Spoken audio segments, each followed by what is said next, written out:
The first time we talked, you said which is surreal to think that this discussion was happening is becoming a reality. I asked you what question would you ask an AGI system once you create it, and you said what's outside the simulation is the question. And good question. Yeah. But it seems like with Grok, you started literally this system's goal is to be able to ask such questions, to answer such questions, and to ask such questions. Where are the aliens? Where are the aliens? That's one of the Fermi paradox question. A lot of people have asked me if I've seen any evidence of aliens, and I haven't, which is kind of concerning, because then I think I'd probably prefer to at least have seen some archaeological evidence of aliens. To the best of my knowledge, there is no proof. I'm not aware of any evidence of aliens. If they're out there, they're very subtle. We might just be the only consciousness, at least in the galaxy. And if you look at, say, the history of Earth, if one is to believe the archaeological record, Earth is about 4.5 billion years old.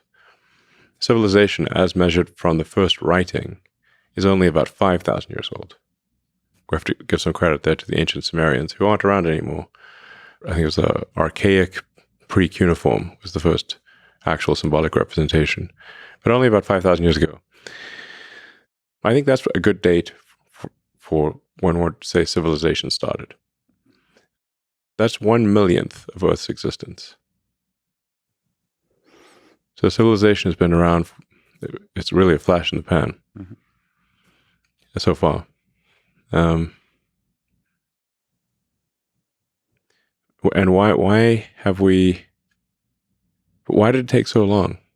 For 4.5 billion years. For the vast majority of that time, there was no life, and then there was archaic bacteria for a very long time, and then you had mitochondria get captured, multicellular life, differentiation into plants and animals, life moving from the oceans to land, mammals, higher brain functions. And the sun is expanding slowly, but it will overheat. It will heat the Earth up at some point in the future, boil the oceans, and Earth will become like Venus, where no life as we know it is impossible. So if we do not become multiplanetary and ultimately go beyond our solar system, annihilation of all life on Earth is a certainty. A certainty. And it could be as little as, on the galactic timescale, 500 million years. A long time by human standards, but that's only 10% longer than Earth has been around at all. Mm-hmm. So if life had taken 10% longer to evolve on Earth, it wouldn't exist at all. We got a deadline coming up. Yeah. Better hurry. But that said, as you said, humans, intelligent life on Earth developed a lot of cool stuff very quickly. So yes. It seems like becoming multiplanetary is almost inevitable, unless we destroy. We need to do it. I mean, it's not. I mean, I suspect that there. If we are able to go out there and explore other star systems, there's a good chance we find a whole bunch of long dead one planet civilizations. Yeah, that never made it past their home planet. That's so sad. Yeah, sad. Also fascinating. I mean, there are various explanations for the Fermi paradox, and one is just the sort of there are these great filters which civilizations don't pass through, and one of those great filters is: do you become a multi-planet civilization or not? And if you don't, it's simply a matter of time before something happens on your planet, either natural or man-made, that causes us to die out, like the dinosaurs. Where are they now? They didn't have spaceships. So I think the more likely thing is, because just to empathize with the aliens, that they found us and they're protecting us and letting us be. I hope so. Nice aliens. Just like the tribes in the Amazon The uncontacted tribes were protecting them. That's what. That would be a nice explanation. Or you could have like what was it? I think Andre Kapathy said it's like the ants in the Amazon asking, "Where's everybody?" Well, they do run into a lot of other ants. That's true. They have these ant wars. Sounds like a good TV show. Yeah, they literally have these big wars between various ants. Yeah, maybe I'm just dismissing all the different diversity of ants. You should listen to that Werner Herzog talking about the jungle. It's really hilarious. Have you heard it? No, I have not. It's awesome. But Werner Herzog is away. You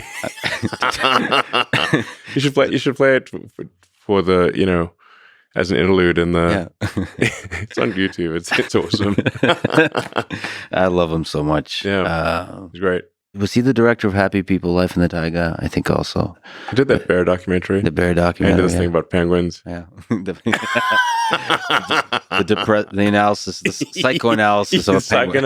Yeah, the penguin's like headed for like mountains like that are like 70 miles away. Yeah. And penguin is just headed for doom, basically. Well, he had a cynical take. He could be just a brave explorer, and there will be great stories told about him amongst the penguin population for many centuries to come. What were we talking about? Okay. Yeah, so aliens, I mean, I don't know. Look, I think the smart move is just, this is the first time in the history of Earth that it's been possible for life to extend beyond Earth. That window is open. Now, it may be open for a long time, or it may be open for a short time. And it may be open now and then never open again. So I think the smart move here is to make life multiplanetary while it is possible to do so. We don't want to be one of those lame one-planet civilizations that just dies out. No, those are lame. Yeah, lame. Self-respecting civilization would be one planet. There's not going to be a Wikipedia entry for one of those. And pause. Does SpaceX have an official policy for when we meet aliens? No. Okay. That seems irresponsible. I mean, look, if I see the slightest indication that there are aliens, I will immediately post on the X platform. Yeah. Anything I know. It could be the most liked, reposted post of all time. Yeah, I mean, look, we have more satellites up there right now than everyone else combined. So, we know if we've got to maneuver around something, and I don't have to maneuver around anything.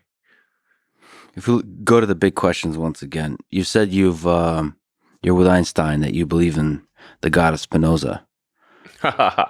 Yes. So that's a view that God is like the universe and reveals himself through the laws of physics, or as Einstein said, through the lawful harmony of the world. Yeah, I would agree that God of the simulator or whatever, the supreme being or beings, reveal themselves through the physics. They're creators of this existence.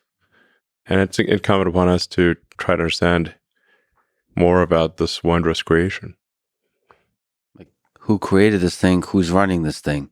Like, embodying it into a singular question with a sexy word on top of it is like focusing the mind to understand. It does seem like there's again, it could be an illusion. It seemed like there's a purpose, that there's an underlying master plan of some kind. And it seems like there may not be a master plan in the sense. So there's maybe an interesting answer to the question of determinism versus free will is that if we are in a simulation, the reason that these higher beings would hold a simulation is to see what happens. Mm-hmm. So it's not they don't know what happens. Otherwise, they wouldn't hold the simulation. Mm-hmm. So when humans create a simulation, so it's SpaceX and Tesla, we create simulations all the time. Especially for the rocket, you have to run a lot of simulations to understand what's going to happen, because you can't really test the rocket until it goes to space, and you want it to work. So you have to simulate subsonic, transonic, supersonic, hypersonic, ascent and then coming back, super high heating and orbital dynamics. All this is going to be simulated. So, because you don't get very many kicks at the can. But we run the simulations to see what happens. Not if we knew what happens, we wouldn't run the simulation. Mm-hmm. So if there's whoever created this existence is they're running it because they don't know what's going to happen, not because they do. So maybe